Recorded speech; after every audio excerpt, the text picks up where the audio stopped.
Акыр заман жаштары.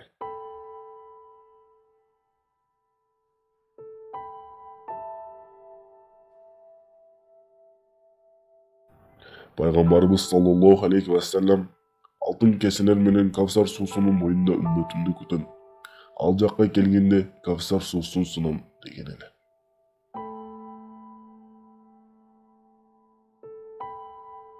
Кийин акыр заман жаштары бейишке кирип, Кавсар суусунун жанына келишет.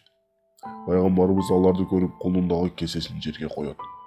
Буну көргөндөр: "О Алланын элчиси, эмне аларга суу бербейсизби?" деп сурашат. Анда пайгамбарыбыз саллаллаху алейхи вассалам: "Акыр заманда чекесиз саждага тийгизген жаштар менен менин ортомдо алтын кесе бөлүп турушум каалабайм.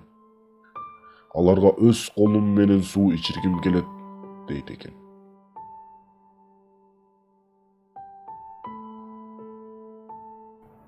Ошол маңдайы саждага тийген жаштардан болуу арзусу менен жаратканга дуба кылалы жана анын жолун ишин уланталы.